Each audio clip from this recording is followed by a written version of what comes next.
और इस प्रश्न में कह रहा है कि 10 वस्तुओं का क्रय मूल्य 12 वस्तु के विक्रय मूल्य के बराबर है तो लाभ होगा अथवा हानि प्रतिशत होगा। ये आपका प्रश्न है और ऐसे प्रश्न आपके हर एग्ज़ाम में पूछे जाते हैं। बहुत ही सिंपल दिखने में होते हैं बट आपको बहुत ही सिंपल तरीके से आप इसको गलत भी करते हो।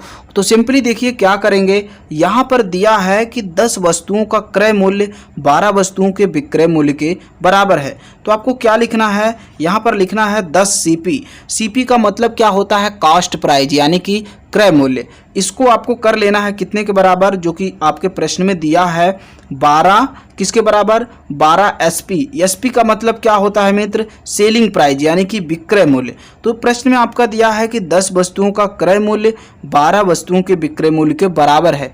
जो मैं बता रहा हूँ बहुत ही बेसिक तरीका है, आपको बुक्स में नहीं मिलेंगी।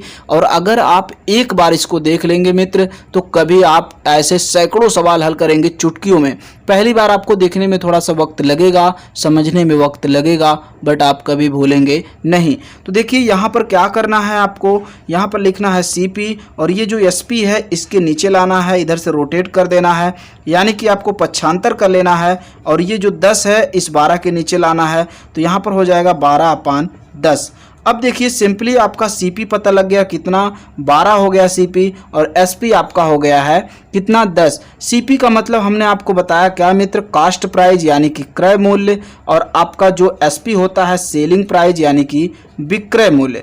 अब आप हमको बताओ कि कोई चीज़ अगर 12 रुपये में खरीद के 10 रुपये में बेची जाती है तो घाटा होता है या फिर नहीं। आप यहाँ पर देख सकते हैं ये 12 रुपये में खरीद के 10 रुपये में बेच दे रहा है, तो यानी कि घाटा हो रहा है ना। तो कितने का घाटा हो रहा है मित्र, 2 रुपये का घाटा हो रहा है। किस पे हो रहा है घाटा, तो आप देख सकते हैं जो घाटा हो रहा है वो आपका 12 रुपये पे हो रहा है, यानी कि आधार यही है, यही आपको समझना है। तो सिंपली आपका आ चुका है, जो आपका यहाँ पर घाटा हो रहा है उसको आप ऊपर लिखेंगे और किस पे हो रहा है, 12 रुपये पे हो रहा है। कैसे, क्योंकि 12 में खरीद के उसने 10 में बेच दिया तो 2 रुपये का जो नुकसान हुआ वो किस पे हुआ, 12 रुपये पे हुआ ना। तो 12 आपका आधार हो जाएगा और आपको परसेंट निकालने के लिए कह रहा है तो आप 100 से गुणा कर देंगे मित्र और ये 1 हो जाएगा, ये 6 हो जाएगा, यानी कि आपका आ जाएगा 1/6 गुणे में 100, या फिर आप कह सकते हैं 100/6। और जब इसको भाग देंगे काटेंगे तो आपका आ जाएगा 16 छक्का 96, ठीक है। और यहाँ पर बचेगा 4 और 4 बटे हो जाएगा 6, इसको आप काट देंगे 2 1 के 2, 2/3। तो कहने का मतलब आपका 16 सही 2/3%। ये क्या होगा मित्र, ये आपका होगा हानि नुकसान।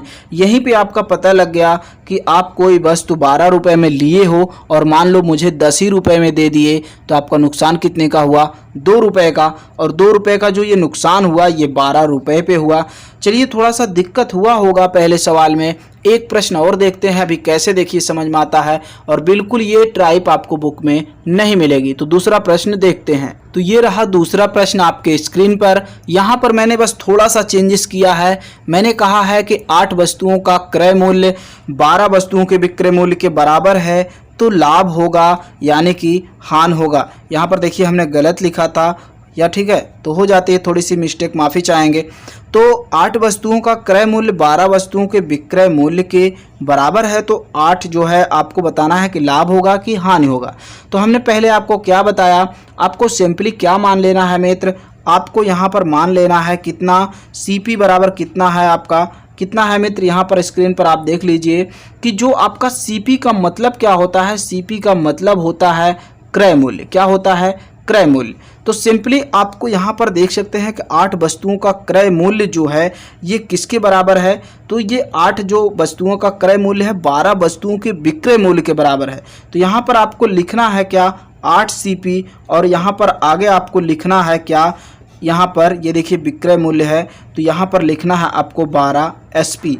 हमने एसपी और सीपी दोनों के बारे में आपको बताया, क्या है, कॉस्ट प्राइस यानी कि क्रय मूल्य, सेलिंग प्राइस यानी कि विक्रय मूल्य।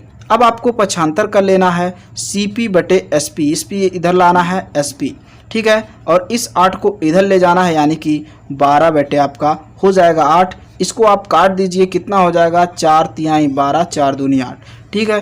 अब आप हमको बताइए, ये आपका हो गया। कोई चीज़ अगर आप 3 रुपये में खरीद के 2 रुपये में बेच रहे हो, कितने में? 3 रुपये में आपने हमसे ख़रीदा और किसी को मान लो आपने 2 रुपये में बेच दिया, तो आपका नुकसान कितना हुआ? आपने 3 रुपये में ख़रीदा और 2 रुपये में बेच दिया, तो यानी कि आपका नुकसान हुआ इतने पे 1 रुपये का। और जो ये नुकसान हो रहा है ये किस पे हो रहा है? ये 3 रुपये पे हो रहा है। तो सिंपली देखिए, सूत्र अगर आप याद करेंगे, सूत्र होता है, अगर प्रतिशत लाभ हानि निकालते हैं आप, तो जो आपका लाभ होता है या हानि होता है उसको लिखेंगे, बटे में आप क्रय मूल्य लिखेंगे और गुणे में आप 100 करेंगे। लेकिन मैं कहता हूँ सूत्र रटने की कोई ज़रूरत नहीं है, आपको बेसिक समझना है। देखिए, आपने 3 रुपये में, यहाँ पर क्या है? सीपी क्या है? कॉस्ट प्राइस मतलब क्रय मूल्य। तो आपने 3 में ख़रीदा और सेलिंग प्राइस आपने 2 रुपये में बेच दिया, कितने का नुकसान हुआ? 1 रुपये का। अब 1 रुपये का आपको एक ऊपर लिख लेना है और कितने पे नुकसान हो रहा है? 3 रुपये पे नुकसान हो रहा है। 3 को आपको नीचे लिखना है, गुणे में आपको 100 कर देना है, आपका जो प्रतिशत निकालना है वो आ जाएगा। हालांकि यहीं से आप जान गए कि आपका नुकसान हो रहा है, क्योंकि आपने 3 में खरीद के 2 रुपये में बेच दिया तो आपका नुकसान हो गया। तो ये पता लग गया कि आपका जो भी वैल्यू आएगी वो माइनस में आएगी, यानी कि आपकी नुकसान होगी, यानी कि हानि होगी। तो देखिए, हल कर लीजिए मित्र। आप जैसे इसको हल करेंगे आपका क्या आ जाएगा? आपका आ जाएगा 100/3, और 100/3 को जब आप हल करेंगे तो ये आ जाएगा 33 सही 1/3%। तो ये हानि हो जाएगी। क्या हो जाएगी? हानि हो जाएगी। तो ऐसे आप सैकड़ों सवाल हल कर सकते हैं। बिल्कुल ये आपको बुक्स में नहीं मिलेगी, ये बेसिक कॉन्सेप्ट है, आप आराम से हल कर सकते हैं। ऐसे मैं आपको सैकड़ों सवाल बताऊंगा, बस ज़रूरत है कि आप वीडियो पे कमेंट करके टॉपिक दीजिएगा। और ऐसी वीडियो देखने के लिए, ऐसी ट्रिक्स देखने के लिए चैनल को बिल्कुल सब्सक्राइब करिएगा।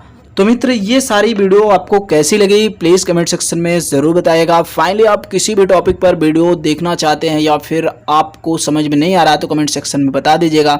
तो फिलहाल दीजिए अपने दोस्त भीमा चित्रा को इजाज़त, और गुरुदेव वर्ड एग्जाम स्टडी प्लेटफॉर्म को सब्सक्राइब करके सपोर्ट ज़रूर करिएगा। तो फिलहाल जय हिंद, वंदे मातरम, मिलते हैं कल की वीडियो में।